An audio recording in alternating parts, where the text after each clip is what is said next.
we'll have a really great conversation.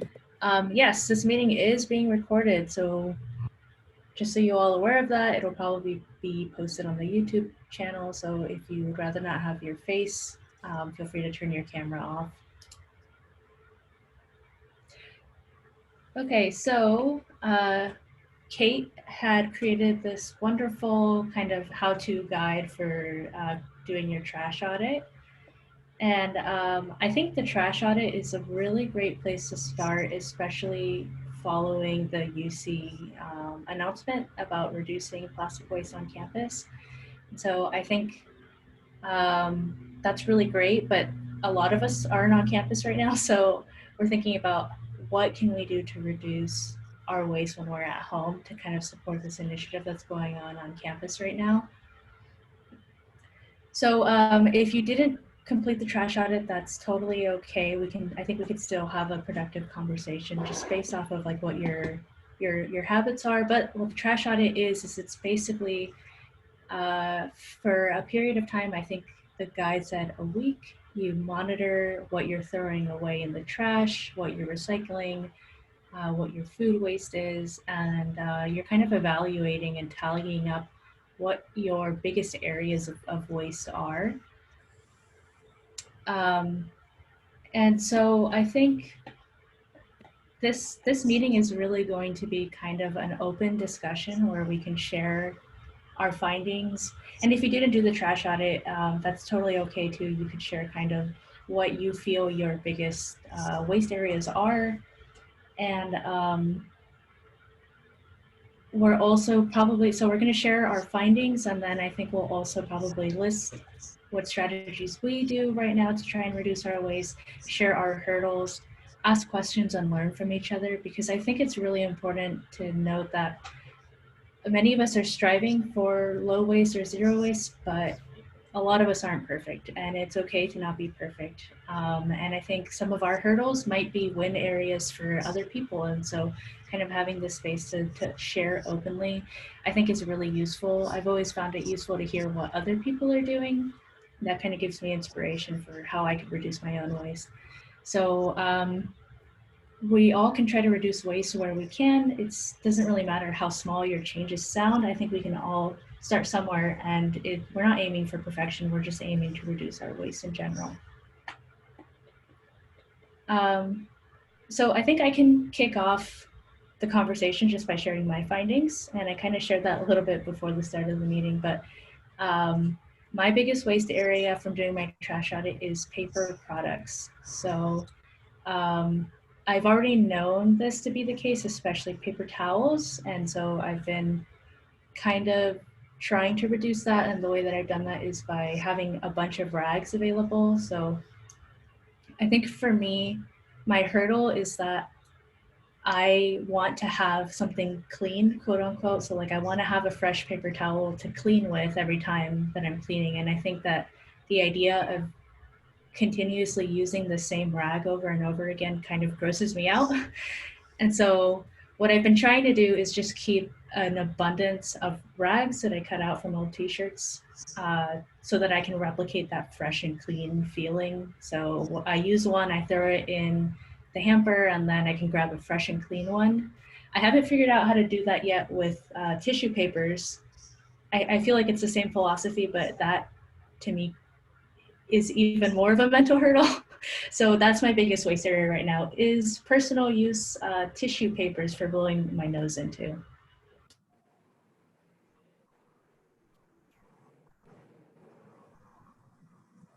Yeah, and if anybody has any comments or any strategies or their findings, please feel free to share. Yeah, Jeffrey.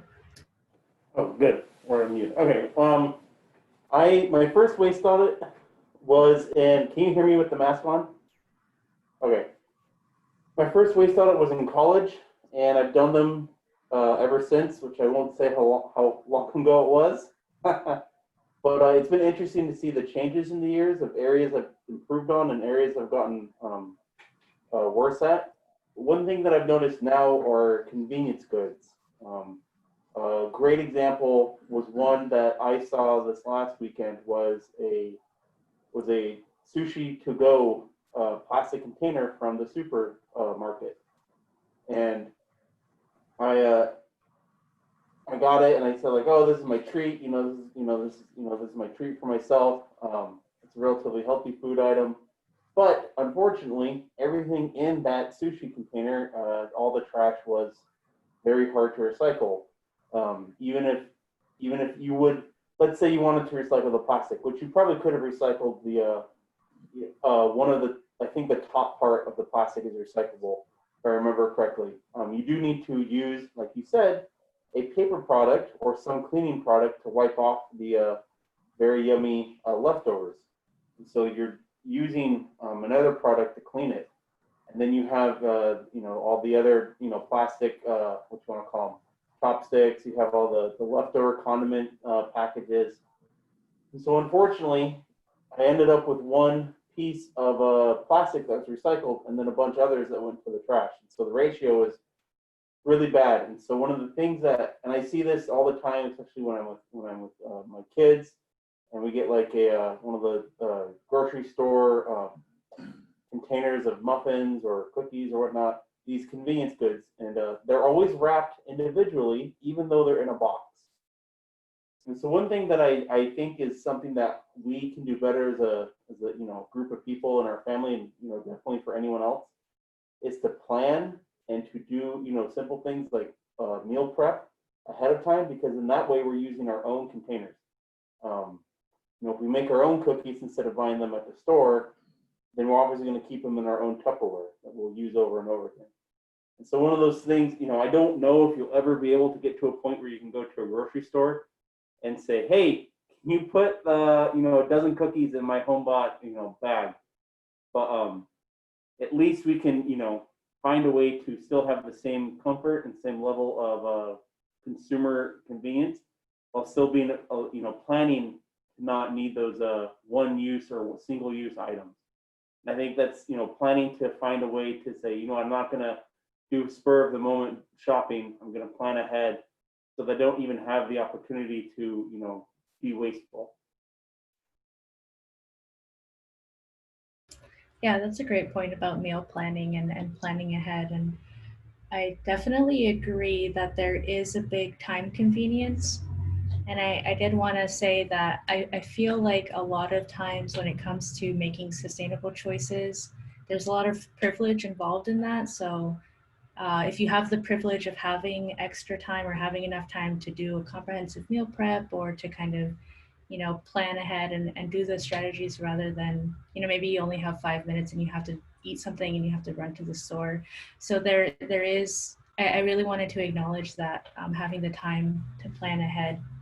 So yeah, that's a great tip. I feel like for me, I've definitely reduced the amount of times that I go and get fast food just because there are so many products that are difficult to recycle or difficult to throw away. Something that you mentioned about having those little sauce packets. So what I've been doing is I kind of just have like a box that's full of them that I've collected from other fast food places. And when I go now, I just say no thanks because I already have my box at home. So I want to use those up before Yeah, I use the new ones. that's a great idea.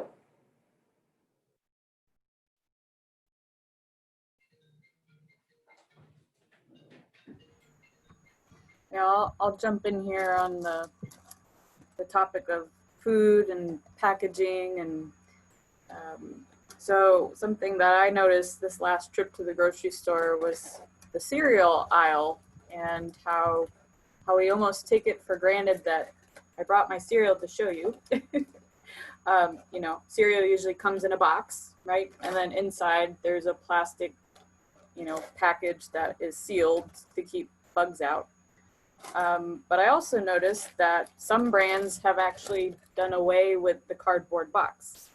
So it still comes in a plastic package, which, I don't feel super great about that, but at least the materials, the energy, the transportation of producing this box is saved by just rethinking how things are packaged. So it's hard though, because especially during the pandemic, a lot of things that you could just scoop out, into a bulk bag now come in a a container that's plastic or paper or something like that. So, but I just wanted to bring up that there's sometimes there's a choice between choosing.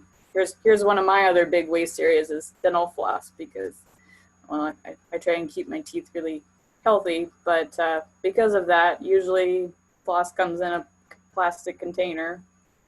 But there are some companies that will send, you know, you can buy just the refill of the floss and it just comes in a cardboard box, which is recyclable. You don't have to buy the plastic part each and every time. So it's, once you find a brand that you like, I think it makes it a little bit easier to adopt that.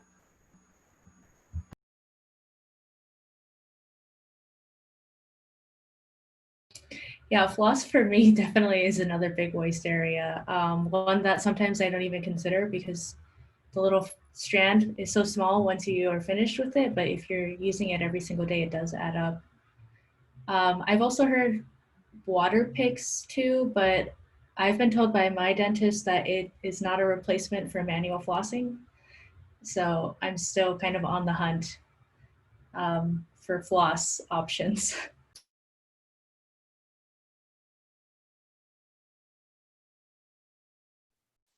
I can jump in here. So one thing I noticed a lot just by going through it is how much it's really increased with like working from home and COVID, because especially for a while there, we were just getting groceries delivered. And so then you get all these plastic bags that I pretty much completely eliminated, you know, so that was pretty hard to see like how much has increased. And I think we've talked in the past too about like not being able to buy bulk and just things like that. So for me, I tried to balance that out, like especially when we're doing Plastic Free July, I was really looking at it. That's when I saw a lot of it. So trying to balance that out by like making other changes that seem pretty sustainable. So when I just tried to focus on cleaning, just all my cleaning routine. So I got this like dishwashing block. It's just like a block. It doesn't come in any plastic. You just sit it on your counter and you kind of use it, and it gets a foam. It's from this company called No Tox Life. I also had gotten Nordic dishcloths instead of like sponges, and then like an agave brush. So that like felt better. A lot of that stuff is more sustainable. And even when they send it to you, it's all packed in like these cornstarch peanuts that are like the packing peanuts. They're cornstarch and it just dissolved in water. Um, and then, you know, as part of more of the cleaning routine stuff, because I have a baby, just, you know, you go through a lot of rags and stuff. So right before he was born, there was like, we just bought a big old pack of cotton towels. So now I can use those for everything, just especially now that he's starting to eat. It's like every meal time, we just use those and clean up and then wash those cotton rags whenever they're done. Because we also do cloth diapers, that's eliminated a lot of that potential waste. And then I've been using those plastic bags that I've been getting for the more solid baby waste, which has been a great use of them. So it's finding some reusable things out of that. And then just the soap we have to use for the cloth diapers comes in smaller plastic bags rather than the like giant containers. So for me, it's been good to focus on like one aspect, like cleaning, like just our cleaning routine, our cleaning products, and kind of look at it from there, right? And then, you know, maybe next time it'll be like our food waste and starting to look at all that. But I found that to be a good way to approach it, is just to look at like one piece where I feel like I think I can do better here. You know, like also with laundry, getting those I can't remember what they're called, but the little balls that you put into your dryer, so they use that instead of like the fabric softener. Like those are some things that I've been able to do to make it, or my laundry or my cleaning routine, less wasteful. Yeah, I've been using those dryer balls too, like the wool dryer balls. And it's been really great for me just because before I feel like I would always forget to buy more of those. And then also you have the one that you use and then you immediately throw away after. And so it's been really convenient because I don't have to worry about running out. I just kind of throw them in my dryer and then wash them like every few months. I really don't feel like they get that dirty also because they're usually going in with clean clothes and then they go through a dry cycle.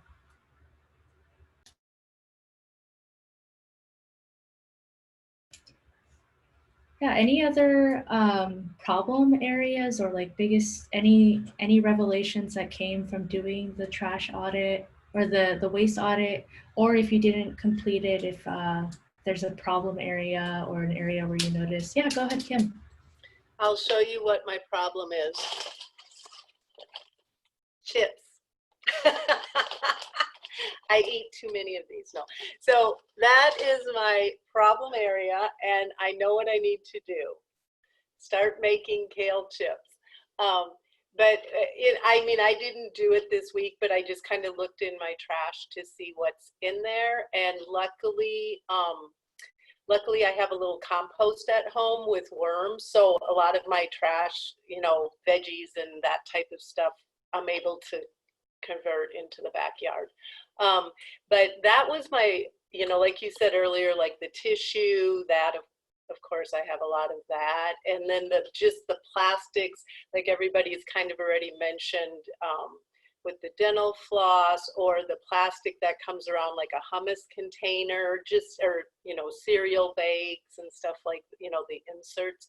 That's what I seem to have the most of, because you know, and then somebody also mentioned already, just because we're home all the time. So now it's like I even have more, but I feel better in one way. I'm not using as many paper towels as I would if I was in the office, because I just use cloth towels at home and things. So that's one positive aspect of telecommuting. But for me, that's what I see a lot in my trash. So it would be about making healthier choices. And if I ate carrots and celery and sticks and stuff like that, or made chips, I think I could definitely reduce the amount. It wouldn't be quite as much fun, but I could do it. No. So that's what I'm seeing.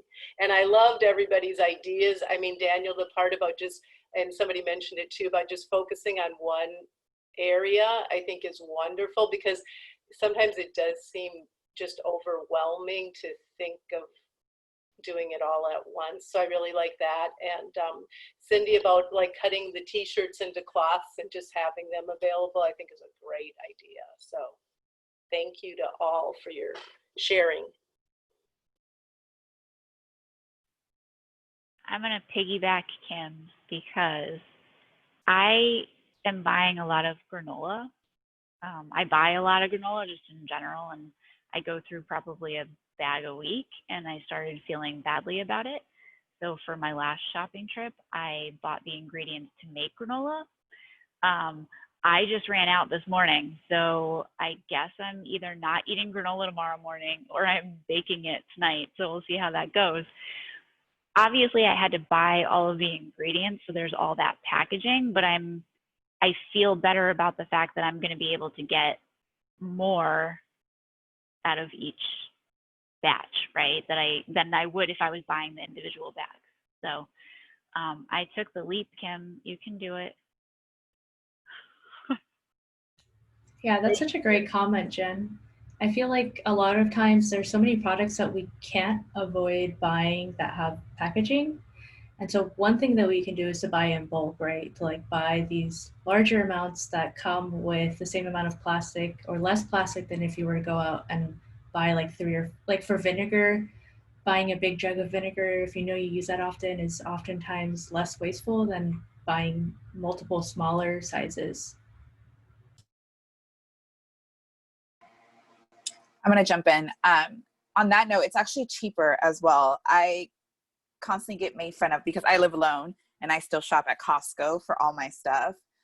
But the reality is, unless it's going to spoil and I can't freeze it, I'm going to eat it anyways or use it. So I go to Costco and get my baking soda. I get the big bags. I make my own dish soap. So I use that and cleaning.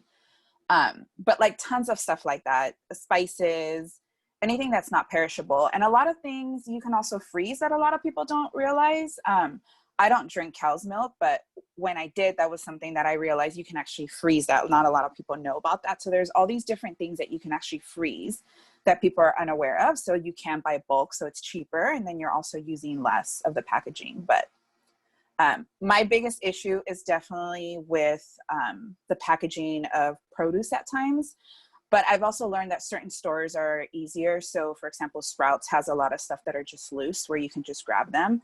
And then I don't put them in bags. So if I'm going to get cilantro or something like that, I just literally throw them in my reusable bag or in my cart and then don't package them up, get home, clean them up and whatever. But where Trader Joe's, a lot of their stuff is a lot more packaged. So also being aware of different stores have different procedures. Can I piggyback that one too? Because I have a kind of funny story. I am a gin drinker, and I was watching the show one night when someone ordered a gin and grapefruit juice, and I've never had one, so I decided I was going to get a bottle of grapefruit juice, and I Googled how long is it good for once you open it, and it was 7 to 10 days, and I was like, I'm not going to drink this in 7 to 10 days. And so it said that you could freeze it. And so I had ice cube trays, and I, after the 7 days, just filled up the ice cube trays. And now I have, oh, there's the fridge and freezer. And so now I can just have these drinks whenever I want them. So I know that was kind of a weird thing to share, but I didn't know about the milk. So thank you for sharing that. Yeah, I do that with like citrus as well. I actually just collected tons of citrus from a family farm or friend, and I'll cut them up and just freeze them. And they're in there for about a month. And that's what I put in my water. It's also ice, so I'm not wasting water. And if I'm going to already do lemon water, I just freeze the lemon wedges and then just pop those in, or my Prosecco, let's be real. I think Giadi, I saw you had your hand up. Did you want to jump in? Oh, you're currently muted. Oh, there you go. I just did. Yeah, just a couple of things. I've been doing lemon. But what I do is I actually squeeze it and then put the juices in the ice cube trays and then take them out and put them in little containers, and they stay forever. I freeze just about everything. But one thing I was going to ask is, has anybody thought about, like, I'm a terrible cook, but coming from me, making hummus is one of the easiest things you can possibly think about. And you can get a ton of it, like a whole Vitamix container worth, starting from just, dry chickpeas. I never do cans. I know I'm an extreme in some ways, but when it comes to this, I start with dry chickpeas. I just soak them overnight. I have this one crock pot, what is it called? The Instapot. And I just cook them in there. Oh my gosh, in the Vitamix. And I get it this much probably for like $3. Or maybe a little bit more, maybe $5 if you add in the tahini and the olive oil and so that was one thing. And then I was going to say, has anybody ever considered hanging the clothes instead of drying them all the way? Okay.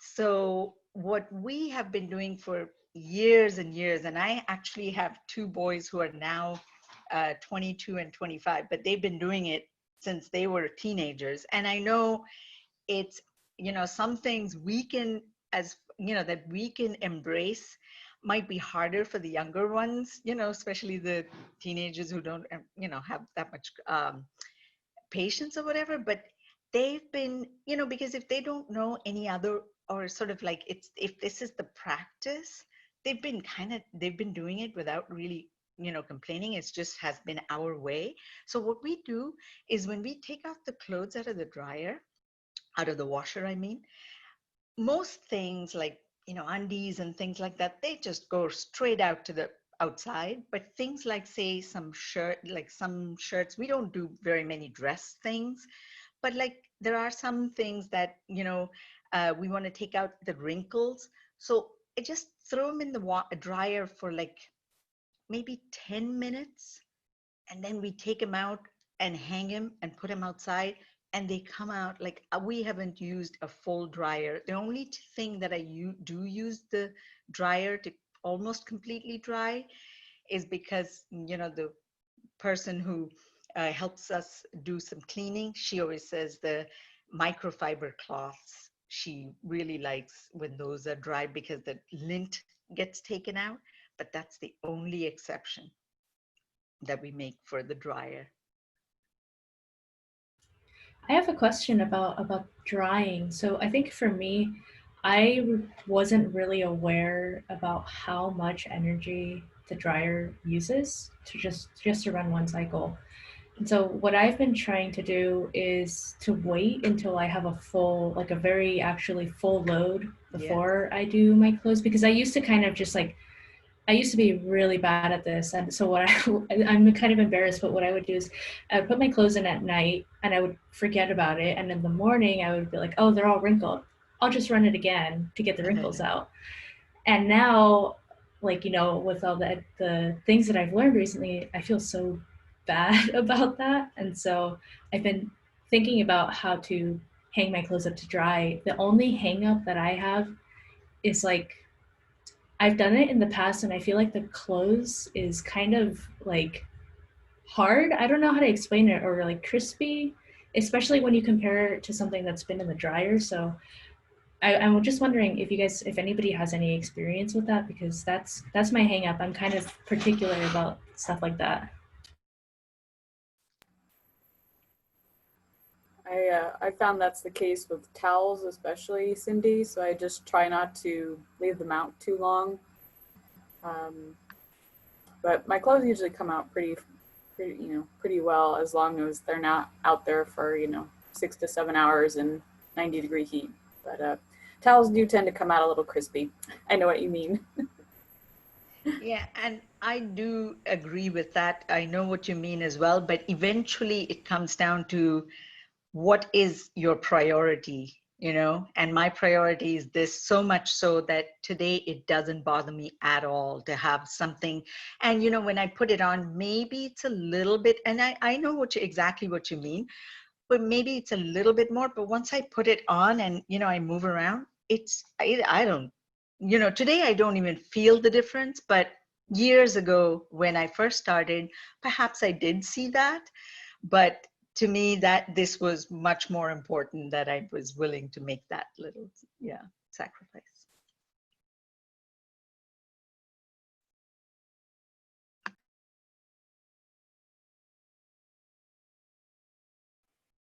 I have more if no one has, or if no one wants to go. Yeah? Okay. What I brought with me today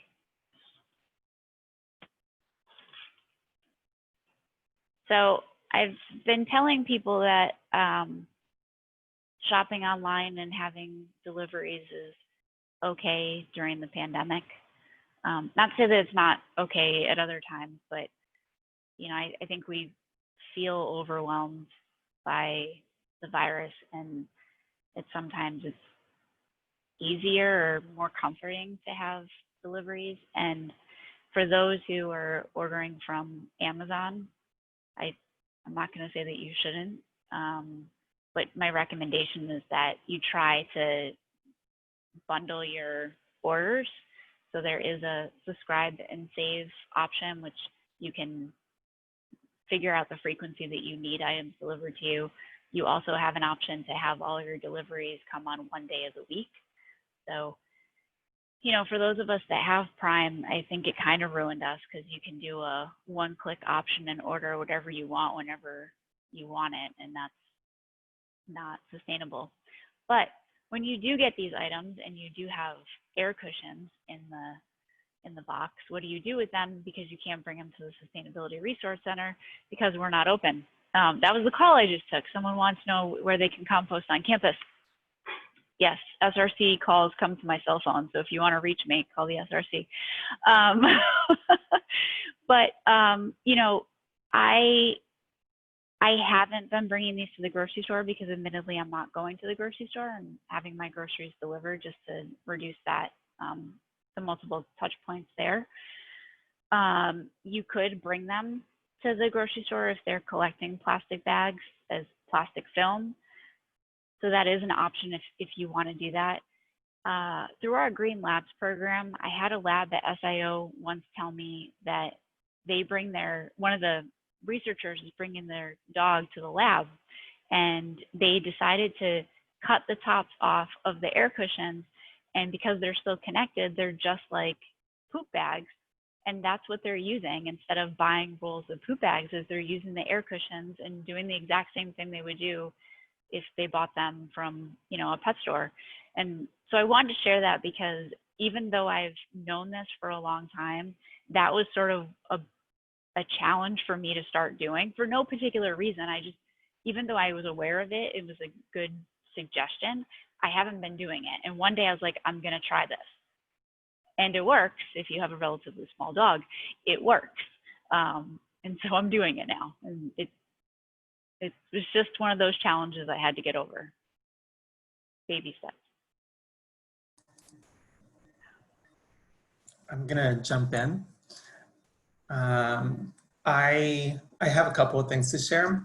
One is that I like carbonated drinks. So in order to reduce the amount of like cans or bottles that I'm purchasing, I bought myself the Soda Stream. I don't know if you've seen it before. And I have no financial gain here. I don't own stocks for this company. I'm sure there's other ones, but I really like it and enjoy it, and I think it's a great option if you do like carbonated drinks. And if you like flavor in them, there's also these glass containers that you could purchase, obviously with like concentrated drinks that you can add to your water to add some flavor. And also going back to the trash audit, I know I was using a lot of plastic products, and I know we've touched on this before, but like I'm whenever I purchase anything, I'm looking for glass containers instead of plastic containers. And these glass containers, I think, will last you a lot longer if you upcycle and just reuse them for other purposes, including like going to Earthwell, the little store in Kensington where you can refill your containers with a variety of products, including lotion, I don't know, shower gel, tons of other facial products and laundry detergents and all that. So yeah, it's been great reducing the use of plastic by replacing it with glass products, or in the case with the carbonated drinks, just using something that will the device that will carbonate your water.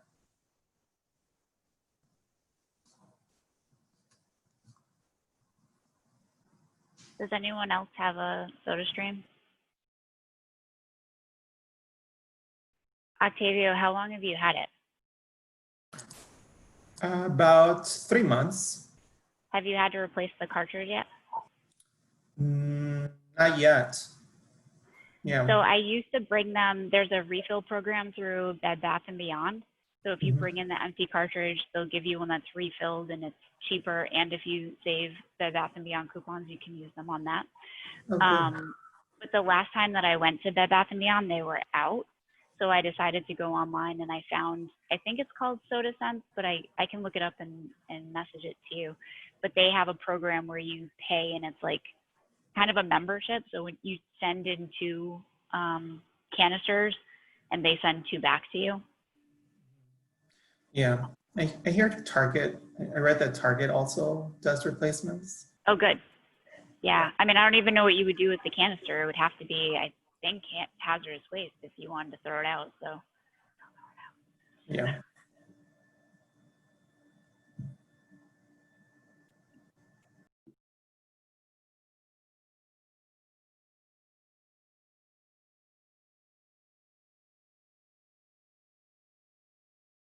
So I just wanted to follow up and say, for me, the way that I think I've made the most progress in terms of reducing my waste has been to, with the trash audits or the personal waste audits, first to understand where your biggest problem areas are, and then understand the motivation as to why you're doing things that way versus doing a more reusable or sustainable option. And so for me, like I had mentioned earlier with the paper towels, it was really because I wanted a clean product every time that I was going to be using it. And so having a lot of rags really helped me cut down in that area.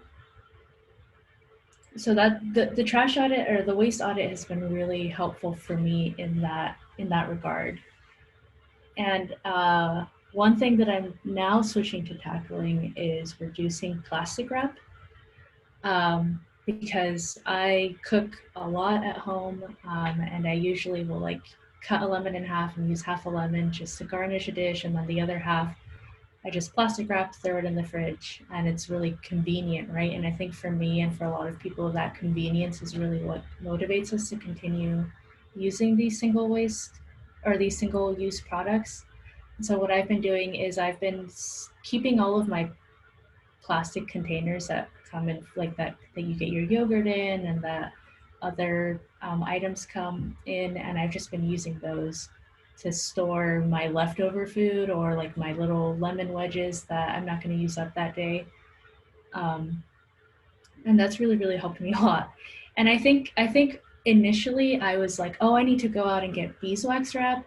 I need to go out and get these like silicone lid covers. I have to get all these sustainable products and get rid of all of my unsustainable products. And I think I took a step back and I realized like actually it's more sustainable if I use the things that I already have rather than going out and trying to get all these brand new products, you know, to replace my old stuff. So that's really been my guiding principle, is using what I have first, and then when it comes time I can then go in and make an investment maybe in a more sustainable option.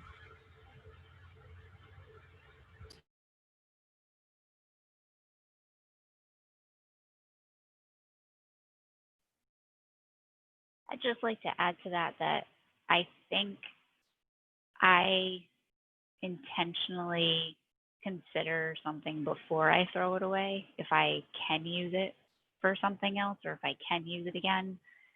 And although I have a strainer, I have a thing about washing lettuce and then having the lettuce be wet when I go to eat it. I don't like it being wet. And so I'll, with a paper towel, dry it off. And for probably years, I was throwing those paper towels away. And probably since we've been in this pandemic, I started hanging them on like the drawer pulls and just letting them dry and then using them for something. It's just like a towel, right? Like when you're drying yourself off, you're clean. The towel shouldn't be dirty. It's just like the paper towel. And so I could be throwing it out, but I can also use it for wiping up, food off the floor from the dog or something like that. So before I throw something in the trash, not the recycling so much because I'm already pretty mindful of that, but with the trash, just thinking, is there something else I can do with this before it goes to the landfill? I'm so glad I heard from one person about the reuse of paper towels. I want to just say that, my background, I was born in India and I did my high school there and came out here. And it's in my genes to think about how to reuse everything before even considering putting it in the recycle, if it is something that is recyclable. And you won't believe, Jen, how long I have been reusing it. This is exactly and a lot of people, they're like, ew. What they don't think, and just a little background, like prior to nursing, my career was in science where there was a lot of sterile technique. So this is something that I constantly think about. And it's not, like you said, the same reason why we can use a cloth towel when once we wash our hands with soap and water, these are clean hands. And so at home, like one of you were saying that you go use the towels, whereas at work you have to use, though I thought about that, I'm like, oh, maybe I should start taking a towel into work. So that's one thing. But, the towels that I use, very sparingly. I do even reuse it at work. But I bring them home, like 3 or 4 pieces that I've used during the day. I bring them home. Something drops on the floor, cleaning the counter, all of that is just perfect. They even clean my mirrors really well. At least the ones that I'm using in UCSD now, the one, I don't know, they have different kinds of towels and stuff. But the ones at Lightwave, you put Windex and clean the mirrors, they leave them streak free. And I've got wads of them. I have not bought paper towels in maybe 15 years. Yeah, I know. It's my little Indian background. And one time a patient of mine, I remember, said, oh, and I will never forget that. She said, yeah, and she's an elderly person. And she said, what we call today environmentalism, we used to call it frugality years ago. And I'm like, it just so made sense. Yeah, so. It's funny you mentioned bringing a towel to work because we actually do that. So at the Sustainability Resource Center, me and my interns, we all have designated towels, and we're responsible to bring them home and bring them back clean. We're the only ones using them, and really you're only using it when you go to the bathroom. You bring it with you and then, put it over your shoulder, whatever.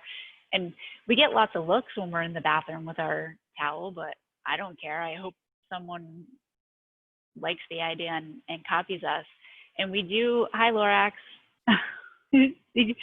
Jeffrey right there, do you see the little Lorax peeking through? And through our Green Office program, we actually started offering towels as one of the swag items when people get their office certified, is we give each person in the office a towel and we say you can do with it whatever you choose. If you don't feel comfortable using it to dry your hands, maybe you want to just use it to dry your dishes. If you're bringing your own items to the kitchen, then you don't have to use paper towels if they don't offer towels. So yeah, I mean, that is one of those challenges too, that you have to get over it, because it is a behavior change that is much different than what we're used to. But once you do it in the workplace, whenever that is, whenever we get back there, it really works and it does make a difference. Although I do like the idea of taking the paper towels home.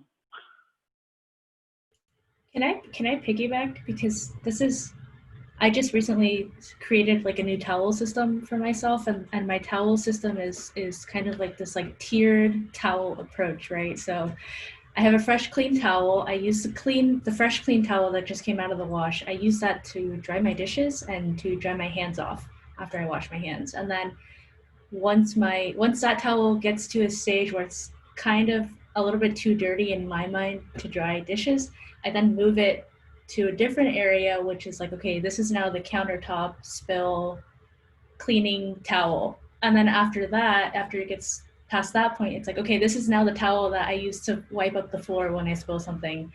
And then, so my towels kind of go through this 3-tier system before they get put back in the wash. And so I have so many now that I just wait for them to accumulate into a load large enough where it's benefit, or like where it's worth it to put them in the washer. And so that's what I've been doing. And it's worked really well for me. My friends are like, my roommates think I'm really weird because I have like 3 different towel stations now, and they're like, which one why is it like this? And so I just wanted to share with you guys, because I thought I was like a little bit going overboard, but I see that I'm with kindred spirits, so I feel comfortable sharing.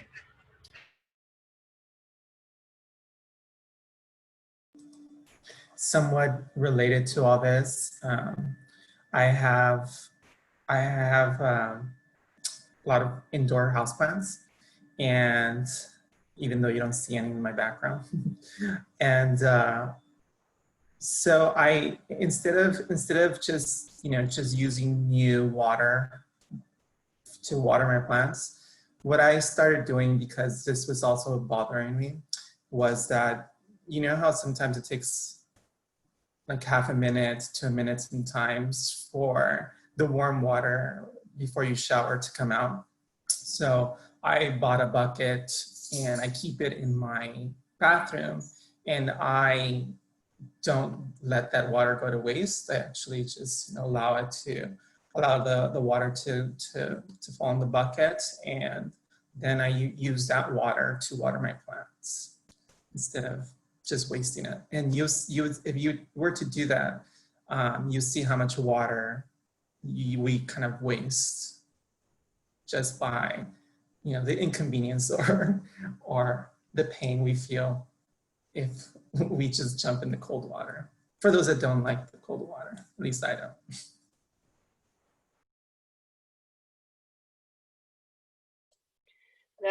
That's a really good point, and I try to do that too. Even when I'm washing dishes or something like that, if I'm doing something, I just have like I have like an empty bottle, and I just fill it up, and then I just go dump it on something outside, or like you say, I leave it sit for a while, and then water the house plants and stuff, and you're absolutely right. It just makes you aware of like how much water is just running down the drain. I mean, it can be like a, I don't know, half gallon, a gallon. It can be a lot of water that we just, all of us, that we use every day and are just kind of mindlessly, like you said, I mean, I'm definitely for a hot shower, so, but it really adds up. And I think it's really kind of shocking when you start doing it.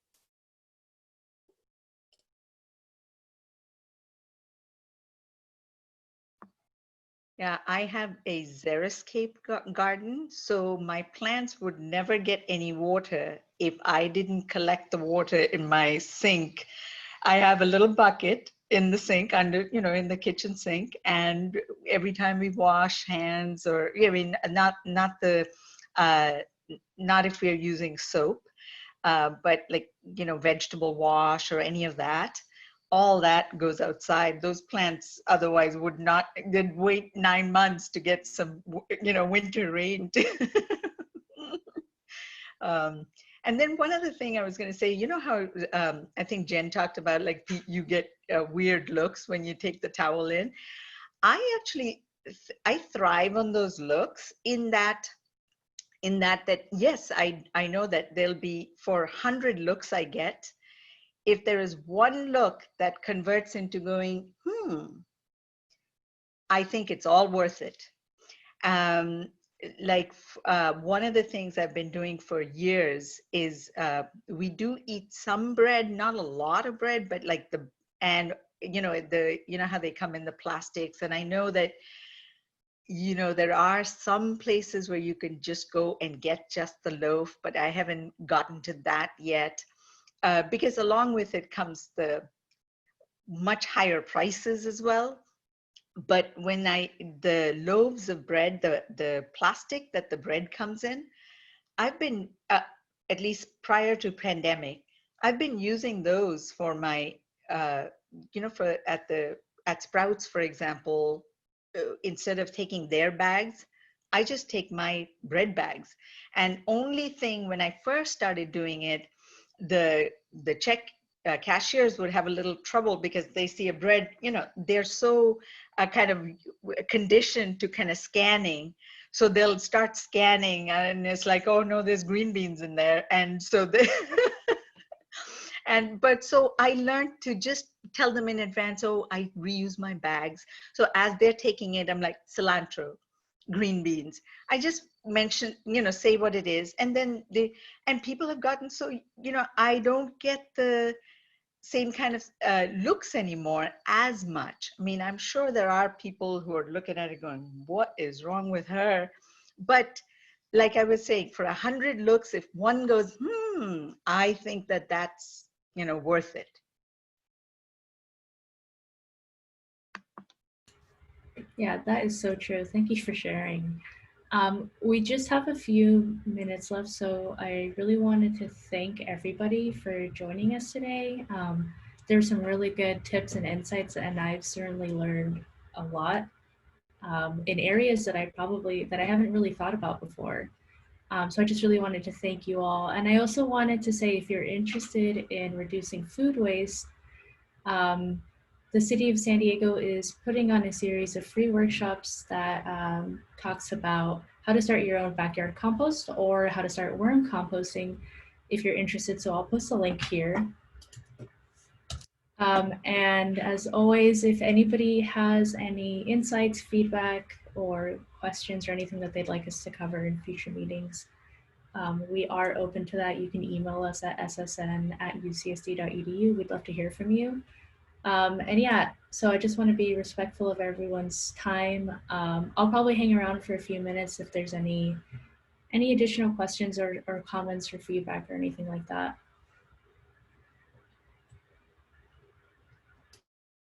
Thank you again, Cindy and Jen.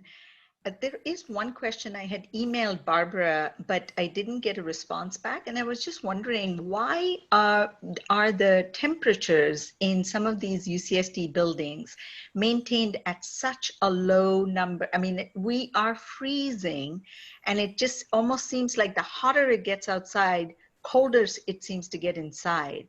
Is there anything someone that I can direct this query to? It's because of the humidity. So you need to reduce that temperature lower to get the humidity out of the building. So I don't know that we can help on the main campus side, but I can ask because the department I'm with is in utilities. So I can see if maybe your building is too cold, but that's the main reason, is to get the humidity out of the air. And if they needed to make it warmer for you, they would actually have to heat the air back up. So it'd be using more electricity, and I don't think you want that. Does that make sense? I know it seems a little backwards, but it totally makes sense, because on the hottest days, I have also used that same technique myself. Like, I'll just turn on the AC for like half hour just to wring out the air. And then the rest yeah. of the day feels really good. But I mean, I'm talking about, this is light wave, and I'm talking about, people have their little shawls. They have, like, heavy shawls. We all have to wear jackets. And then we walk outside and it's like, everybody complains about it being so cold. I mean, I'm wondering, does it have to be that So cold. dry, Yeah. cold, Yeah, I have experienced this at other research facility or research institutions. So I know it's common practice in the summer and I came from Boston. So those buildings were freezing cold to get that humidity out. And people would ask that question of facilities a lot. And they would say, if you want us to turn the heat on, we will, but I think you're going to complain that we're turning the heat on and using energy to do that. So which is it that you want? I mean, not to turn on the heat, but to keep it ambient temperatures. Yeah, but I think the only way to cut the humidity is you have to get it to a certain degree to get it out. And so then they would warm it only just to cool it again. And so it's just a constant battle. But again, I can ask our group if we can connect with, I don't know who Barbara's utilities person is since Anna left, but I can find out. Okay, thanks. Yeah, darn humidity. I just wanted to mention that we are trying to take these meetings, take the transcript of the meetings and turn them into some visual graphic afterwards. It might take us a little while, but we should have one coming soon from a meeting we had in May and I think August. So when those are ready, Kate can put them on the Blink site. We can maybe put them on Facebook too, but sort of a summary and a visual of these meetings and a quick guide. So stay tuned for that. I'm sure everyone took notes, so it's not needed, but just in case. All right, thank you so much everyone for joining. And please enjoy the rest of your day and week. And we'll be posting our upcoming meeting for next month, details probably end of September, early October. So stay tuned for that. Thank you, everyone. Bye.